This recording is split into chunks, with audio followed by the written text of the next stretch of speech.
Jack submitted the grant to the Woodbury Fund. I said the one condition is that you have to have John Patwin speak. That's a condition. And I'll tell you why. It must be well over 10 years, probably closer to 15 years ago. We used to have Big Rig Day here, and I believe John, that's when I heard this conversation with John, when there was huge equipment and the kids were crawling all over. It was a great, those were great days when they had the Big Rig Day. And the conversation came up about the quarry. And there's one factoid that came out of there that I will never forget, and I repeat it sometimes, perhaps too often. And correct me if I'm wrong, but at that time there were less than 10 men working up the quarry that were putting out 2.5 times the amount of granite that 100 men were doing 100 years ago. And I think that speaks volumes in terms of where we are today and the history of that quarry. And another really important reason, because I don't think many people know much about this quarry, either in past or present. And I believe it's producing more granite than any other quarry in Vermont right now. Those are trucks coming out 10 or 12 a day, year-round, taking granite out of there. And I believe it's because it's being taken off the top and not a shaft, a deep, like they have in Barry. So I don't want to steal your thunder, but and just another thing. John is from the wonderful Patwin family that P&R Lumber and Joanne LeBlanc, I believe, is your niece. Would that be correct? Cousin. Okay, excuse me. But anyway, they've had a major impact on our area and continue to. So I'm glad you're here, John. Okay, thank you, Peter. I can tell a little bit about myself, what I've been doing for the last 27.5 years. I've been in the rock industry. I started out in Hardwick with Pamela Corporation. They started a little quarry in Mattville right there before it came to Woodbury, and then Rock of Ages bought it, and they had me core test the whole side of the mountain that summer with a core drilling machine, and I drilled 110 feet holes every 50 feet, went 3 layers of the mountain. It had some of the nicest quality stone. It was some of it was as good as anything Barry produced, and Rock of Ages had me core test it to see how big the piece of pie was. If the piece of pie would have growed going up the mountain, they would have kept that quarry open. But the piece of pie got smaller, so they closed the quarry because it weren't cost effective to go after it. So then I came to Woodbury, and they offered me the option either going to Barry to work in the quarry in Barry, or to work in Woodbury, and I chose Woodbury because I lived in Woodbury, so it was close to home. So I could sleep a little longer in the morning. And then I started at the bottom again, went from a manager back to the bottom. And in 2002, my boss retired, and he asked me to take over the quarry in 2002. So I took over the quarry in 2002 with, there was 8 of us working there. And we were putting out between 200,000 and 300,000 cube a year. And so it was still the highest producing quarry that Rock of Ages owned. Rock of Ages and Swenson Granite owned. But to go, and then in 2014 they asked me to go around and help trouble quarries out and see if I could boost production in them quarries. So I've been to Pennsylvania, Concord, New Hampshire, which is the parent company for Swenson Granite, and my last project was in Jay, Maine. I was there for 2 years, and I can't take the cold no more, so I said I'm done. It's in the winter, so I retired middle of December. So that's my story. Now, as far as granite goes, in this quarry here, in 1898, I think it was, Pennsylvania wanted to build a new capital in Harrisburg. So Woodbury Fletcher Quarry won the contract for that bid, but they had to get it out. They had to get out 500,000 cube in 3 years. They had 3 years to do it. And at that time, they put on a lot of help. There was over 550 men working on this mountain in between 1898 and 2003. I mean, 1903. 1903. And So they did it in, I think they did it with 6 months to spare.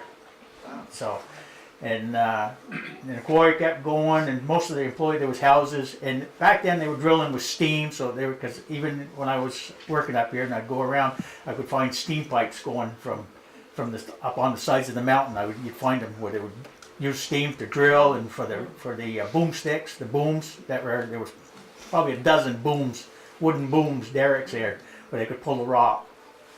But I noticed in a lot of quarries that I have been in, most of these quarries that had derricks, and all that we were doing was they would go from the small beds that were a foot to 2 feet thick. That's all they were going after, because that's all they could handle.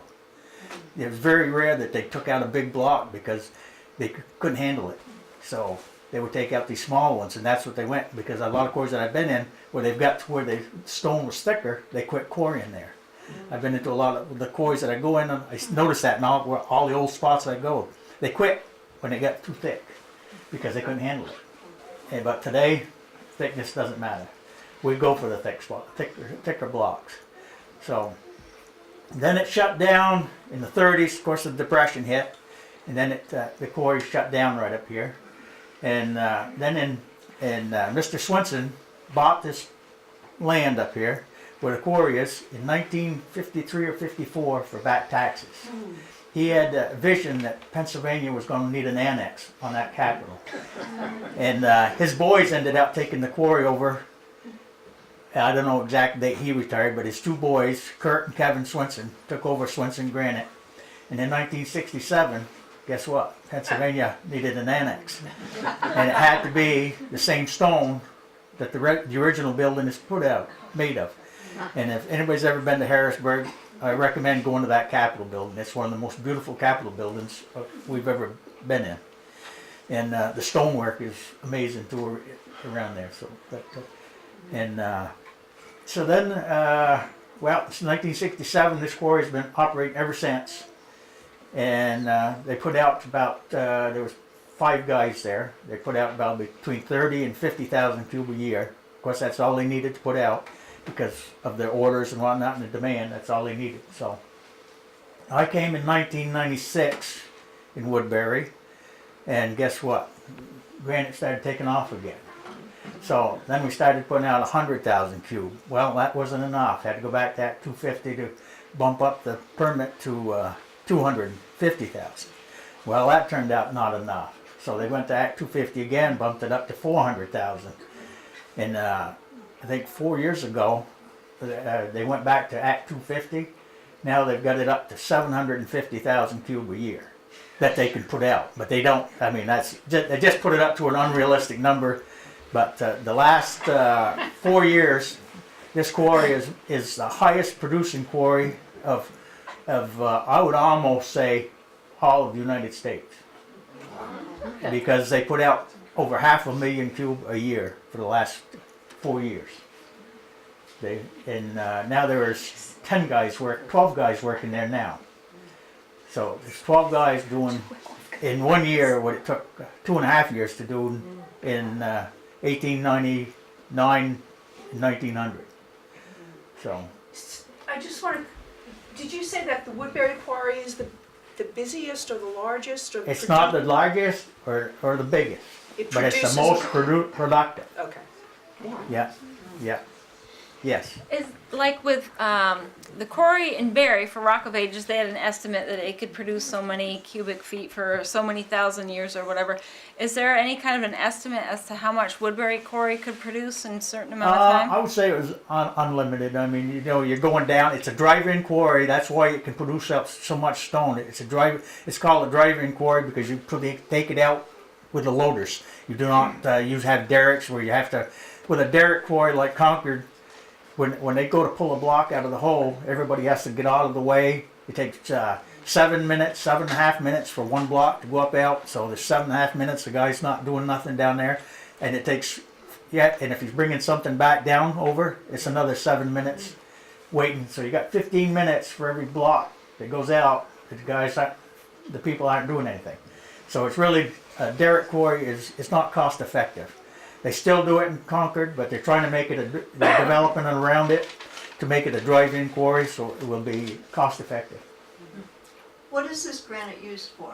This The Woodbury granite, Woodbury granite is used for novelty stuff, benches, steps, bird baths. I have some pamphlets over there that if you want to take one, you can pass them around, and if you want to keep one, you may keep it. It shows the products that are made out of Woodbury granite, and they do, and some curb is made out of it because they do send, because of Concord Quarry having such trouble, they send about 100,000 cube a year out of this quarry goes to Concord, and about 50 to 60,000 cube of this Woodbury granite goes to Rutland Marble for bases for military bases. Most on this area, it has to be Woodbury granite. I don't know why, it's a government contract, but it's another thing that helps Woodbury. They do about between 50 and 60,000 cube goes to Rutland Marble makes them. It goes to Rutland Marble. So, and today quarrying is all done with drills. Most of your saw is done with wire saws. I have these are some of the bits that are used here. They'll drill a hole on the side and the bottom. I have a picture here that I can pass around.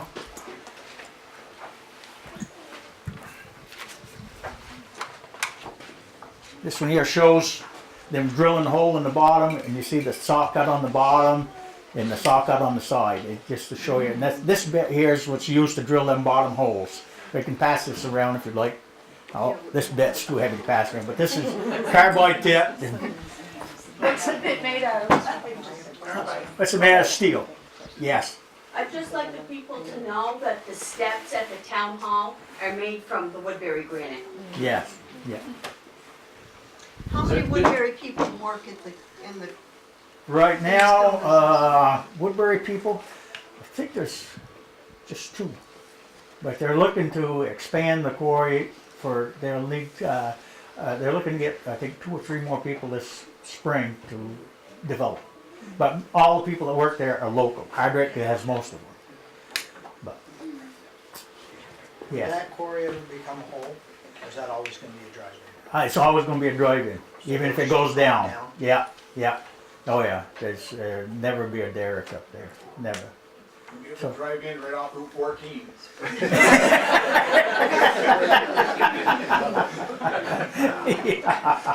Yeah. But yes, When you say cube, how big is that? a cube is like 1 foot by 1 foot by 1 foot, cubic foot. Okay. Yeah. How much does that weigh, John? Woodbury granite weighs about 172 a cubic foot. How Yeah. does that compare with other granite? Pennsylvania is probably the heaviest. That weighs 235 pounds per cubic foot. You take 2 pieces of that, and it sounds like a tuning fork when you hit it. That's how dense that granite is. It's Did you bring one tonight, John? huh? No, I did not. But it's probably for silica. Pennsylvania has the least silica of all stones, of all the granites. It's not really a granite because I've had geologists come to every site. I've been lucky enough to have geologists come to every site that I've been on. So I always go around with them, and they have students with them. So I'm one of the students too. So I'm learning as I go. So I asked them, and when I had the geologists up here in Woodbury, I asked them. I said, "Well, what forms this? How do I get these white lines, thin white lines that are in Woodbury? Once in a while you have a thin white line." And I asked them. I said, "What is that?" And they told me. They said, "Well, when it was mixed and molten, the granite is trying to get rid of the impurities, so it pushes all the impurities out to a side, and that's where you get these white lines in the granite, you know. And it's the little quartz streaks is what they are. And so the molten is trying to get that quartz out of there. So that's what it makes. All comes together and makes these little white lines through the stone. So in J Main, where I've been there, they have the worst streaks. There's some up there 7, 8 feet wide. White streak, yeah. It's the worst quarry I've been in for silica because it makes the most dust. So that's one thing we have to watch out for. And today it's safer. Quarries are so much safer. I mean, back then your life expectancy in the 1900s, if you hit 50, 60, working in a quarry, you were pretty lucky because you're breathing in that dust, almost as bad as the miners with black lung. So it's So, but today we drill with water. They drill with water all the time, so it cuts the dust down. And in the wintertime, some of them have some companies that do quarry in the winter, like Concord quarries year round and J quarries year round. They have dust collectors. They don't catch it all, but they catch probably 80 to 90% of it. And usually the wind is blowing, so stand on the downwind side. So it blows the dust away. But as far as Woodbury goes, it's one of the nicest quarries that has it is the highest producing one in the company. So what's the percentage of waste? How much of that Woodbury can has you- Woodbury has the least amount of waste.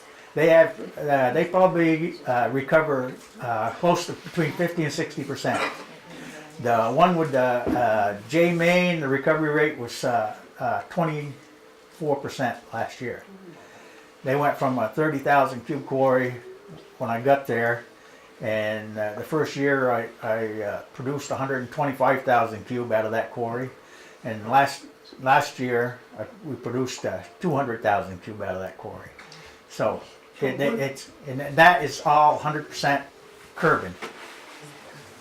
So is the waste being mostly recognized before you cut, so you know really where the bad stuff is, or you have surprises you cut and you find blocks that are in? No, because sometimes when you do cut the block, yes, it could break. There's a difference in quarries, which way is the easy way to break stone and which way is the hard way to break stone. Woodbury is a vertical, it's called the rift. The easy way to break stone is the rift.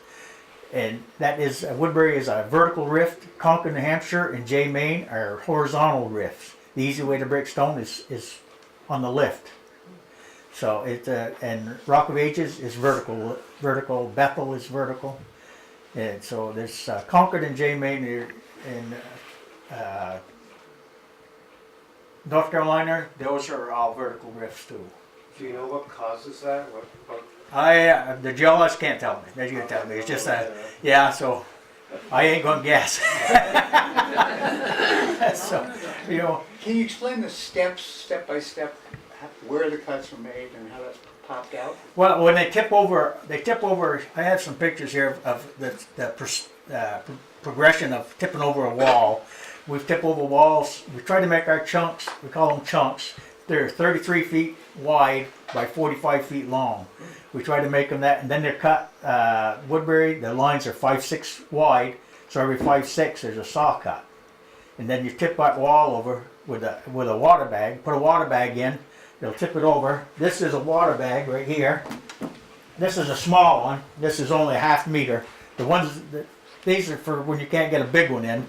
You use this. It's just a metal bag. You hitch it up to a pressure washer, and this will expand to almost a foot to push a wall in. It'll push 350 ton. They're quite impressive. And I have progression right here of the same thing a water bag does. Today they use these water bags to get it open. Then they use air bags. I don't know if you've ever seen them pull a car up out of the water that's gone through the ice or anything. They use air bags. Or fire departments have airbags, and it's the same process. You hitch up the airbags to your compressor with air lines, and you push it out with that, and stick 2 airbags in there, and then push it out slow, and then they tip over.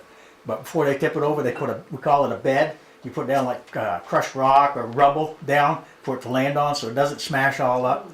We used to use tires in the 80s and 90s. We used tires to tip them over on. They would bounce up and whatnot. But we had a gentleman get hurt up here, and we've had they've had 2-3 close calls with tires under the rocks. We use 992 tires, which are close to 4 feet high anyway. But when they're down, but the rock broke and it split, and then it split like this, opened up, and the guy fell right down in between there. And the rocks, they come back a little bit. He just got some bruised ribs, but he was very fortunate. Because usually when a rock comes like that, it comes back, there's not much coming back from that. So the company decided it wasn't safe to use tires no more, so we don't use tires, we use rubble now. So that when it comes down, it'll break up the big pieces and everything lays flat. So it's easy to break, nothing moves on you. So that's how it's broke. But what they do, they'll drill it. That's it. The chunk is down 5'6". It could be 33 feet long and 24 feet high. So you've got a lot of blocks right there. You can get about 15 to 18 blocks out of a chunk. So they'll go through with a plug drill. This is the bit for the plug drill. They'll drill these holes about 6 inches down. And then they'll put in a series of them 6 inches apart.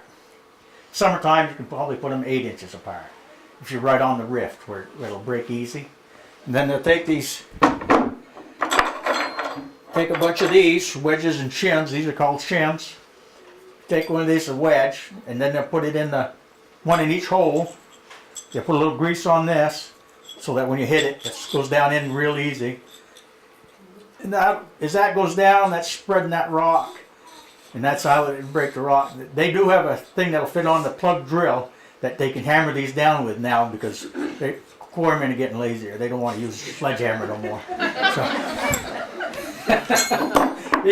Woodbury has the lightest sledgehammers of all the company. Most of them here use 6 pounds. I said, you boys are getting weak because Concord, they like 10-pound hammers, and J. Maine, they got 12-pound hammers up there. I said, you're abusing that rock. But so that's what we're doing there. After they tip them over and break them in all the bits. And I have pictures that'll show the progression of them tipping over a wall. I have some pictures of a couple different quarries. This is a derrick quarry here. These here, we can pass them around and you can see. These here are, this is a quarry in Georgia. And this is a derrick quarry. The crane is right there. A week after I was there, that crane went down in the hole. They tried to pick up too big a block. The guy jumped out of it and everybody was out of the way in the bottom. And these pictures here are of North Carolina granite in Mount Airy, North Carolina. It's supposed to be the largest open face quarry in the United States. They use almost 100% of their rubble. They take and grind up what they don't use there, and they grind it up into a powder, and they sell it for chicken feed. Yeah.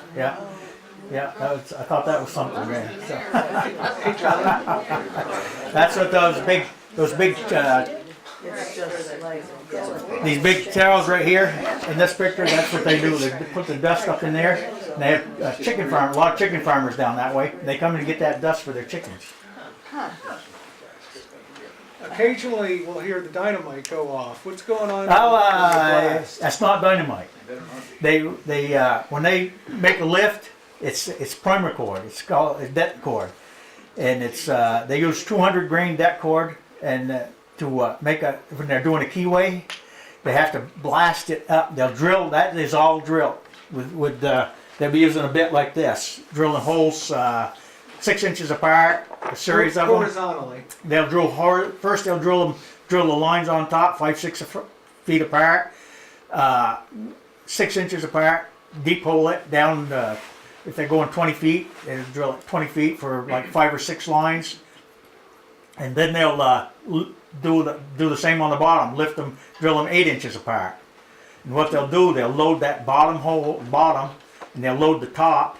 Last line in the top, and they're trying. And first they'll drill and saw the sides, so the sides are all smooth and they're tapered. Most everybody drills a keyway at 16 feet in the front, 14 feet in the back, so that when it does go out, when you do set it off, it'll pop that chunk right out of there. Yeah. They've come out, sometimes they come out good, sometimes they don't come out so good. Depends on sometimes how the wire saw, because if there's pressure in the wire cut, it'll make an egg in the wall. I had some pictures of some pressure, showing you some pressure. I should have had them dug out. But you can see the lines right there, sawed right there.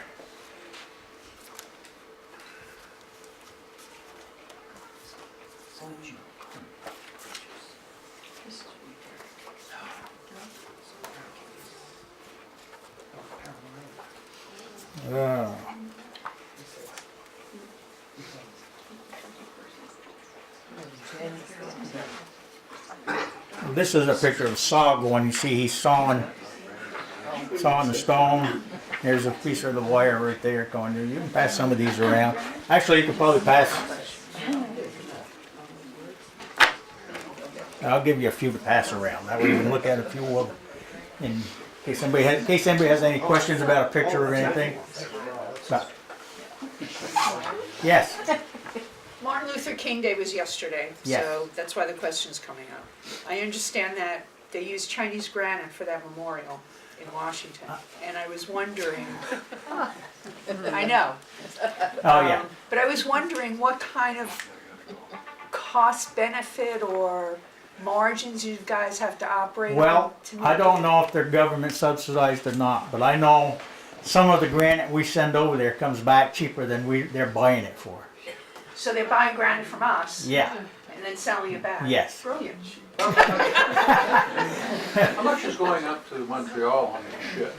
That is most of that is Bethel White and Berry, but most of it's Bethel. But it's most all Bethel. Yeah, goes up to Montreal to get onto the ships. Has Bethel gotten slowed down a lot because of the overburden problem they run into? Well, no, I think they're picking it up, but they're looking to try and get a crusher in there to try and take care of some of that overburden.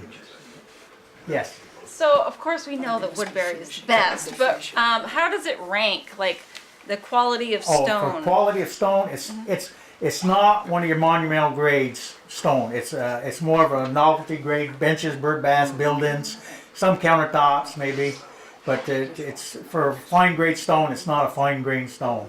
It's nothing like Berry or Pennsylvania or North Carolina. The two quarries in North Carolina. They're a finer grade. They're more monumental grade, but with of course, a couple of years ago, you heard, or a couple of months ago, you heard on TV that most people now are going for cremation instead of burials. So that has hurt the monument business quite a lot. But so they've picked up. Some of these sheds are trying to do other things with the stone, you know. But I would recommend taking a trip down to the Granite Museum. It's very, very nice right there. Yes. Yeah. But it doesn't mention squat about Hardwick or Woodbury. I know. Yeah, I know. It's all, well, that's because it's in Berry. They're promoting Berry. It calls itself the Vermont Granite Museum, Yeah. but it's not. Right. It's the Berry Granite Museum. Right. Yes, because it doesn't have nothing of or the marbles that are in. Right. Yeah, I've been to Danbury. Yes. Yeah, I was wondering if you talk at all about the old rail trails that we have around town that used to go up to the quarry, and maybe when those were discontinued. Well, I think they were discontinued in the Depression area, because that's when the granite industry in Hardwick really just dropped right out. The bottom dropped right out of it, because at one time there probably was around a dozen sheds going in Hardwick, granite sheds. I heard that they were, had possibly due to the Second World War and scrap metal, and the owners tore it up because they didn't want that rail. It was for competition. They didn't want it to operate, Yeah, and yeah. that's why they took up the rails. Yeah, I don't know if it it's could true be. or not. Yeah, I don't know. John, do you know anything of the history, like from Buck Lake down, or even from Macville down? There are little quarry, granite quarries, or just erratics that are cut up. There was little quarry holes all the way from below Berry or from Bethel way all the way to the Canadian border and beyond. Yeah. Was that just like mom and pop? Because right in Sheffield, they tried to reopen one up in Sheffield. There was 2-3 quarries in Sheffield. A man from South Africa opened that up, and it lasted about 2 years. What happened to that? Why did it? Nobody would buy the granite because he was South African. They couldn't. He had trouble selling that granite. He was tied in with one shed in Berry, and that shed, all the other sheds wouldn't sell him no granite.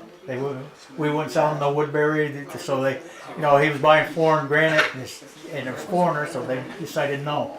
So and he couldn't sell it, and it was too full of a lot of white lines and quartz in that stone too. I was up to look at it. He tried hiring me at one time, so I went up there. Do you have have any history about the red shed where I built my house there, and I have a cutting shed, a foundation, it's 110 feet long. Atkins Field? No, it's right up here. We bought the land from Swenson, and there was a cutting shed. There was a railroad siding that came off the top of the mountain. Really? Yeah. I have no idea. I would love you to come over and look at it, because Yeah. it's, Right down behind Bob Pickens. yeah, Oh, yeah, oh, yeah. Yeah, I never knew there was a shed back there. yeah. It's 110 feet long Yeah. with a beautiful foundation, Yeah? and it's my lawn now. Yeah, yeah, yeah, I would love to take a look at it. Yeah. Huh, I never knew. Gerald Morris a number of years ago told me a couple stories about, they used to go in with star bits and for a foundation blocks, you know, Yeah, and they yeah. drilled, did the star bits by hand. Yeah. And then wedged them and with erratics, all the boulders that are all around Oh, there. yeah. And the other thing he said, it was kind of humorous. He said the foreman's brother was head of Fish and Game, and he had when one of the quarries filled up with water, he had the guys bring up trout in their lunch bucket to throw the trout into the into. Don't know if that's anybody's ever caught any trout up there, but that's what he claims. Yeah. No, I didn't know any of that. But as far as the history of the quarries, the Gazette did a wonderful job a few years back where they would have a series of granite stories and granite history here in Woodbury. And we have a couple of the hybrid historians here. So, yes. I purchased property up on Pickett's Corner. Yeah. So we have grout piles up there Oh, yes. within the wood. Do you recall when they drilled up there? No, I would say that's probably late 1800s, early 1900s, because the only active quarry, this has been active since 1967. So, and nothing was being quarried here from the Depression era on. So, it's yes. So at the current rate of production, how many more years? Oh, they could go on for. They're going to cut down on their production because all the beds that I had ready for just about, I had it all set up to really go when I started doing this traveling around, and they've got about another year and a half, maybe 500,000. Then it's going to drop down to I'd say 350, 400,000. It could sustain 400,000 a year for quite a while. Yeah, especially with expanding, So, but yeah, we of course now that 2 years ago, Rock of Ages and Swenson got bought out by another company now, Polycore, and Polycore now with their they bought Rock of Ages, Swenson Granite, and last year they purchased GIV, a granite shed, another big granite shed in Barry. So, and they purchased 3 quarries in France and another huge limestone quarry in Indiana. Now with the purchase of these 4 quarries, now Polycore is the largest granite manufacturer in the world. Who are they? They are Canadians.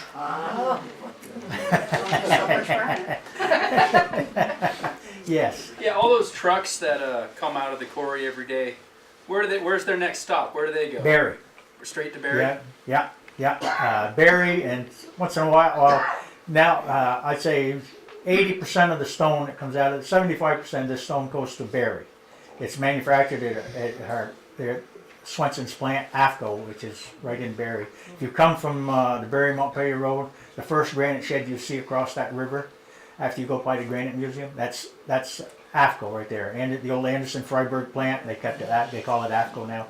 That is Swenson's plant right there. So, and yes. What was the first year the quarry was ever worked on? Was it 1898 for the Pennsylvania? No, it was going before 1898. It's just when most employees that had on this mountain, most people working on this mountain were in between 1898 and 1903, I would say. Yeah. Do you know when it was first started? No, I do not know. No. I'm sure, yes. Well, the quarry was incorporated as a company in 1889. I can't say when they actually started quarrying it. it was taken over by the Woodbury Granite Company, which itself was formed as a very small company somewhere in the late 1880s. And they took over what became the Woodbury Granite Company, and the second one was Fletcher. There were actually two different owners up in there. Yes, yeah. Fletcher was the son-in-law of No, the, no. Fletcher was a completely different kettle of fish. Oh. The owner, the titular owner, a fellow named Holden, did have his son-in-law, George Bickford, come in, Yeah, and there you he go. was Yes, Bickford. general Yes, manager yeah, of the yeah. company. Yeah. Yeah, But the activity really started up there about 1889. yeah. And when they finally got the railroad, the big problem was getting the quarry out of the hills down to the St. JNLC.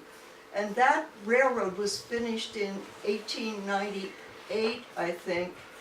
And then the thing went gangbusters. Well, I think that's why the railroad was finished, because of that they had that contract with Pennsylvania. The contract with Pennsylvania didn't come along. I hate to correct you in public, but that was the 1903 contract. 1903. Well, I thought it was in 1900s.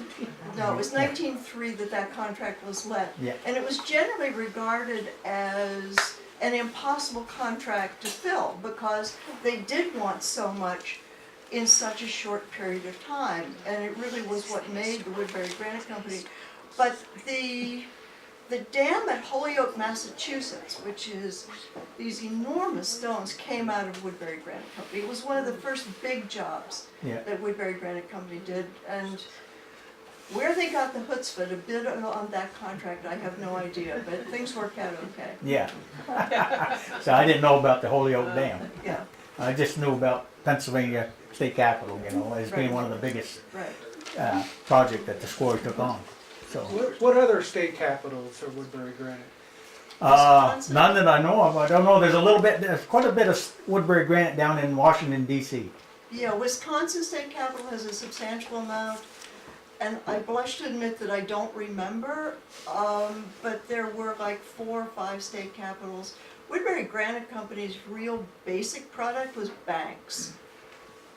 They did something like 250 or 300 banks. Don't quote me on that number, but it's just an amazing number of banks. Wasn't the Cook County Courthouse in Yes. Chicago, was that also? Right. Now, Woodbury Granite Company had a number of different quarries around. They owned Bethel Yes. at one point. So to say it's a Woodbury Granite Company building doesn't necessarily imply that it's Woodbury Granite. But, but Cook County Courthouse is Woodbury Granite. John, how come like the blue quarry and the other little ones are self-incorporated? How come they never incorporated those and kept what, is it the same stone? Well, yes, the blue quarry is a little bit finer, and they were going to have me. They talked about it one time, having me go down there and get that going again. And but with the Act 250, the way Vermont is, it's There's just 5 up there? five. How many holes up here on top of the hill? Oh, geez, I don't know. There's quite a few. I don't know. I've walked around, and there's a lot of holes. Because you walk around, you just come down the old railroad bed, and you'll see granite piles. So everywhere you see a granite pile, there has to be a quarry hole there. So, Well, when you were walking around, did you ever see that little, like a development of small cellar holes, and in the center there was a big like an oven? Oh no, I never seen that. Bud Batchelor took me up there one year and showed me that during deer season, and I've been back twice. I can't find it anywhere. Trees grow. Trees grow. There was an old steam. As you go up the quarry road to the quarry, off to the left before you go around the last big corner, there was an old foundation right there, and I had a chance to sell those blocks, beautiful foundation stone. And Bob Polk at the time said, "No, leave that foundation alone. I don't want to sell that." I says, "Okay." Trees were growing up around it. Now the trees you could log the trees out that are growing around the foundation, but he wanted to leave it because it was an old steam building where the steam pipes went up and where they produced the steam, had steam engines in there to help run the derricks. So, yeah, so Yes. And where did they get the logs to make the derricks? I think they came out from out west because I think they're, it's the only place you're gonna get them tall trees and that big of trees.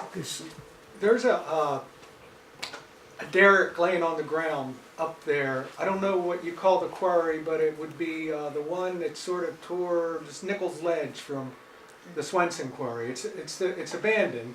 Always, I know there's a little metal derrick. No, No, it's there's wood, a there's- chunk of wood, Oh, yeah? and it's laying on the ground. It's all rotten. Yeah, And it looks, even in its rotten state, it looks different than any rotten tree you see in the woods Yeah, here. yeah. So I grabbed the soundest part of it and I brought it home and I ran it through my table saw to try to see if there was any sound wood. Yeah. And it was Douglas fir. yeah, yeah, yeah. It was It's probably, most of them were Douglas fir. Yeah, They it must have been over 3 feet diameter. Yeah, the one we had in Woodbury was almost 4 feet through, and it was 90 feet long. Yeah, but they cut it in half, and we used it for burn, so protect the edge. And it had rotted. When I went to pick it up with a forklift, it just all splintered because it's so old, and it just laid on the ground. So they rot a lot quicker on the ground than they do standing up. So. But yeah, there was at one time there was half a dozen or so derricks up there. I had some old pictures, but then I had a fire and it burned all my old pictures of the quarry. It showed where it showed the quarry. There was not a tree on the mountain up there in the early 1900s. There wasn't a tree on this mountain, and I think that's why the old quarrymen, whenever they saw a rock sticking out of the ground, wow, there's where we go get some building stone there. So. Is any of that Woodbury granite used for veneer for modern buildings? Yes, building stone. I think there's Vermont State Capitol. I think that's Bethel white inside on the walls and that. Yeah, but yeah, they sell some for veneer, but it's mostly novelty benches, steps, bird baths, lamp posts, mailbox posts. Curb? Curb. Yeah. Well, I mean, we send 100,000. They send about 100,000 cube out of here a year to Concord to be sold because Concord can't keep up with their curbing orders. And Concord, the curbing market, this company has seen steady growth in the curbing market in the last 4 or 5 years, 10 years. I mean, the whole company as a whole, since I've been with it, has seen nothing but growth. And now that it's Polycor, it's who knows? It opened up a whole new worldwide market for everything. So. But they've been managed to sell. I mean, this stone is sold before it comes out of the ground. So it's good for the economy, and the town makes out pretty good from the quarry because they pay a stipend for every cube of foot that comes out of the ground, comes out up there. Yes. Bear with me on this one. There's a placemat in the diners in Hardwick, and one of the pictures, old picture, of flatbed train car with a long spindle. What do they call those things? They call them press rolls. Oh. Yeah, if it's round, 9 times out of 10, it's going to a paper mill or it's going to a, well, that's what they use them for, press rolls to make paper. They still make them for these paper mills. That's what they still use. I thought it was an obelisk. They were Yeah. going to carve it for Yeah. an obelisk. Call them for to buy one. Is there anybody around that can turn those now? Rock of Ages still makes They them. can still turn them? Yeah, they can still turn them. Yeah. Yes. What can you tell us about the Macville Quarry? The Macville Quarry, the one I was there. Well, I mean, you know anything about it? it's just the stone. They had a lot of white streaks in that stone, and when I started there, I did not know what anything. I come out of a sawmill, so when I started there, I didn't know what I was getting into. The first 2 weeks, my tool was a poor man's backhoe, a shovel. So I didn't know what I got into when I started there. And then finally they started getting some equipment, and then life got a little easier. So they got a forklift and then an excavator, and there was just 2 of us there working that quarry. And they said the 2 of us were putting out more stone than the 5 people up here at Woodbury. So, that an older quarry that was reopened? it was, yes, that was one that was reopened. The owners had been walked around that mountain and see, with Johnny George at the time, and Rhoda Hopkins owned that land. And they walked around with Johnny George and Rhoda, and they decided to sell it. Johnny had passed away, I think, Johnny had passed away when Rhoda sold it to the Girardis. Yeah, family. How long, in this last time here, how long was it functioning? Last time, 5 years. 5 years. 5 years, yeah. Yeah, it only stayed open 5 years. Once Rock of Ages bought it, they shut it right down. Because, well, like I said, the piece of ply got smaller instead of better. But it did have, the better quality of that stone was as good as anything Barry produced. That's what they told me. So, but it soaked up a lot of water. That stone soaked up a lot of water. That's another thing with some stones. If they soak up a lot of water, then there must be a lot of iron in the stone. And if you let it set, you'll see the little rust specks in the stone. If you let it set. Yeah. Woodbury has the same, but they flame Woodbury. When they make steps and benches out of Woodbury, it goes through a flamer, and so that it's like sandpaper so you can't slip on it. Everything goes through, so it makes it look pitted, and it takes out. You don't see that, but if you let that stone set for a while, you'll see the little specks in it. That's iron coming out of the stone. So. Can you clean that? If they polish it, it doesn't come out.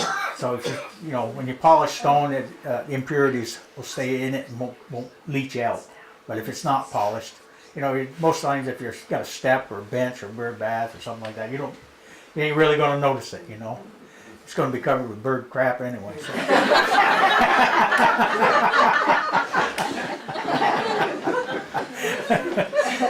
So that's about all I can.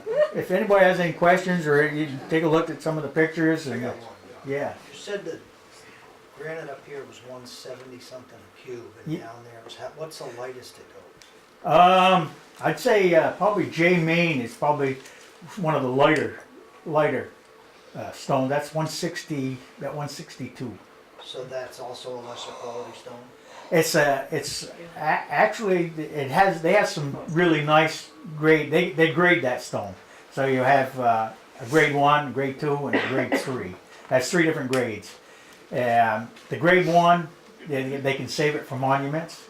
It's called J White. It's a whitish gray stone. Yeah, but most of it is put into curb right there. They have their own curb plant right there. They thought this curb plant was started before the purchase of Polycor buying. Polycor thought they'd get into the curb market in the United States and built this plant up there next to this quarry. And they weren't producing no stone. They thought they were going to put Swenson out of business. And Swenson's been in that business since 1883.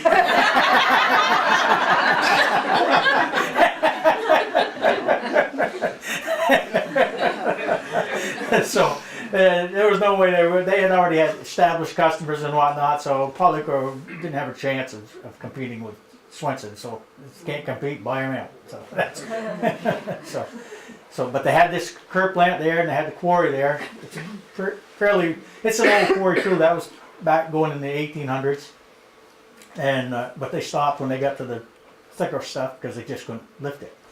So now with the equipment today, with the forklifts now that can lift 35 to 50 ton, so the equipment today is different, and it's a lot healthier, and it's a good business to get into for your young fellas.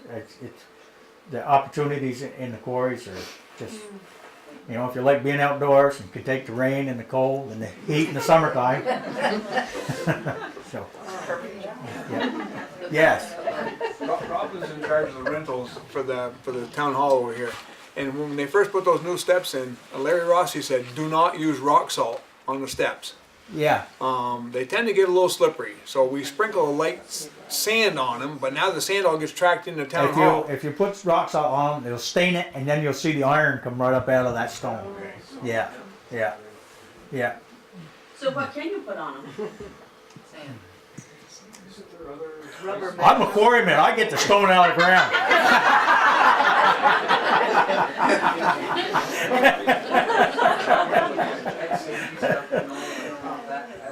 Any more questions? Yeah. Yeah, so you know the that old trail that connects Cabot Road and then wraps around the quarry? There's that swimming hole in there, Yeah, the old quarry pond.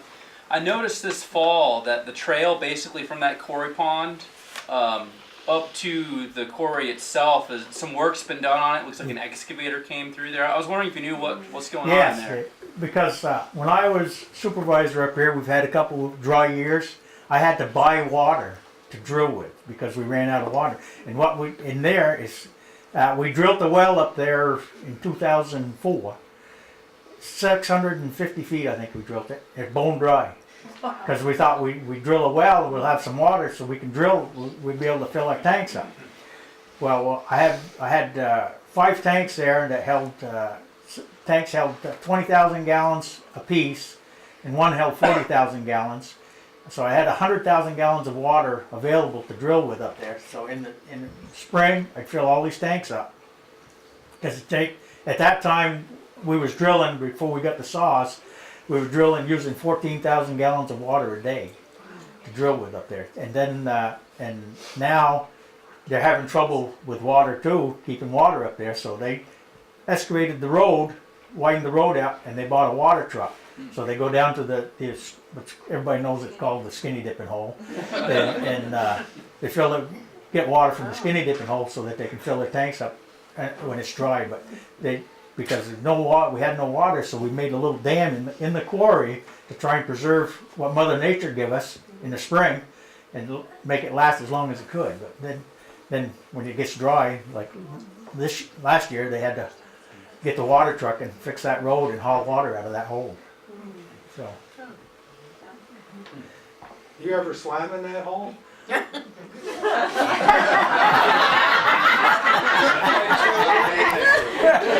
comment.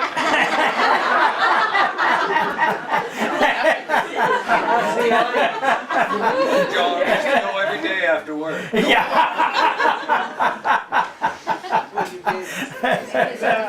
John, do you want to play those? Yes, I have a little, Swenson made a little commercial. And it was started in Woodbury, and maybe you'll get to see a little bit of Quarry and a little bit of manufacturing, and a little bit, I think you'll see some of Concord Quarry also. Can you turn the lights down?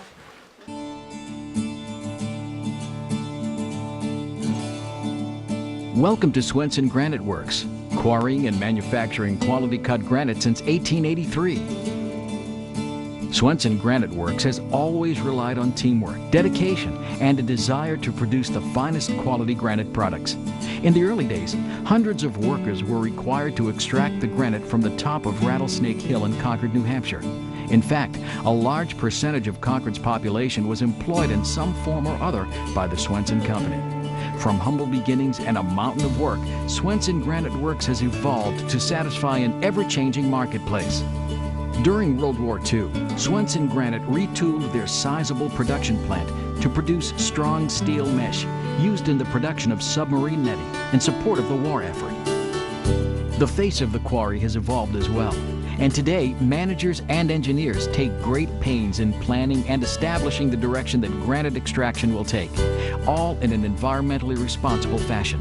The purity and graining of the granite shelf are important factors in deciding where to quarry the granite, so that the utmost quality and least amount of waste is achieved. It's a delicate balance that we're constantly working to improve upon, to ensure responsible management of the resource. Holes and slots are burned and drilled into the vertical and horizontal faces of the bedrock. Once the horizontal holes reach the required depth, they're packed with explosives, including dynamite and primer cord, in order to free the intended ledge from the bedrock formation. Once the holes have been packed and rechecked for proper hole depth and safety, all surrounding equipment and personnel are moved to the proper distance away from the square of ledge about to be blasted free. The massive block, averaging over 110 tons, is now ready for the next step. The newly freed granite mass now needs to be cut into smaller blocks in order to fit them under the saws at our production plant. A series of holes approximately 6 inches on center are bored into the granite block. Then, metal splitting wedges and shims are inserted and driven deep into the holes with a heavy sledgehammer. As the wedges are driven into the stone, a fracture line is sent down through the stone, and slowly a line forms, linking each hole, causing the block to split where intended. With the aid of cranes and heavy machinery, each smaller block, averaging 10 feet by 5 feet by 5 feet, is carried away from the wall and stockpiled for shipping to our production plant. Our dedicated quarry crew takes pride in a job well done. Blocks taken from the quarry are inventoried and stockpiled at our 100,000 square foot production facility in Barry, Vermont. Large fork trucks carry these blocks into the saw building to be set up on one of our huge 11-foot 6-inch diameter diamond-tipped saws. The first step toward a finished product involves sawing a block into slabs of the required thickness. Computer-guided saws work 24 hours a day, making many passes for each cut, 1/2 inch deep per pass. Too fast, and the blade can warp, and cuts can become inaccurate. On average, it takes 2.5 hours to saw just one slab from a block. Every saw operator programs the computer to cut each block to specific thicknesses and regulates how fast the blade will travel. Extensive use of water is critical for safety and quality.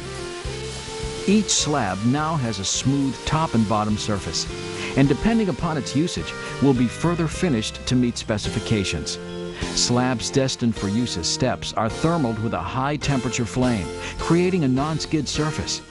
One time-honored process is rock facing, still done by hand with a hammer and chisel to produce a rugged and bold finish. The most common edge finish is split face, which is a rough surface created by applying hydraulic pressure to the top and bottom of a slab until the piece pops or splits on a line.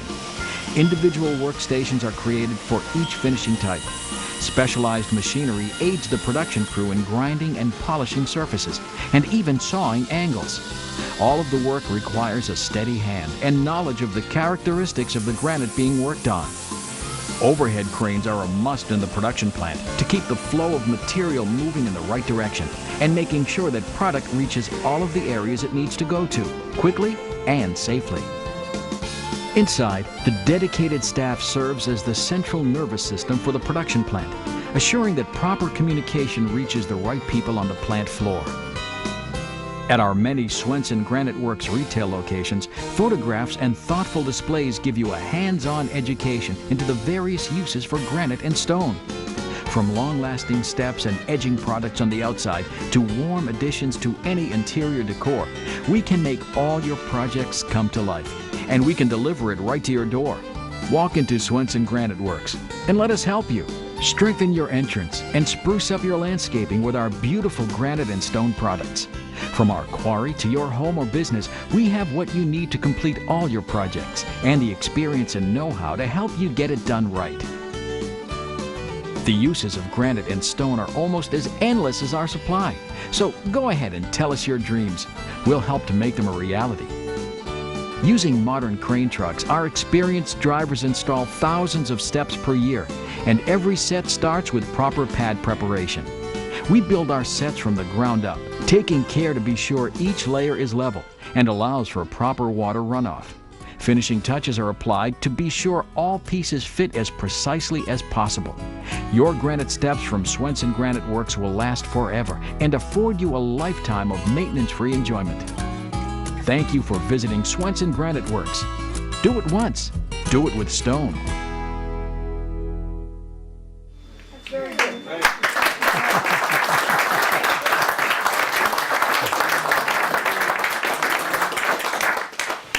Right. So if anybody else has any questions, I think if the Swenson family had more relatives that would wanted to take over, he retired because he was 67 years old and his brother was 65 years old, and if either one of their had children that wanted to keep the business going, I don't think he would have sold it. But he had nobody else in the family wanted to keep it going, so the only alternative when you get ready to get done is to sell it. So that's why Swenson was sold, because he had nobody in the family that wanted to keep it going. So. So, any more questions?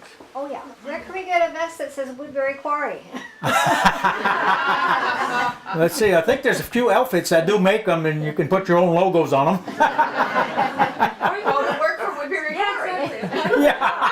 Yeah, if you work for Woodbury Quarry, you'll get one. Thank you so much for coming. Oh, you're welcome. You're welcome. So, there's some pictures here for.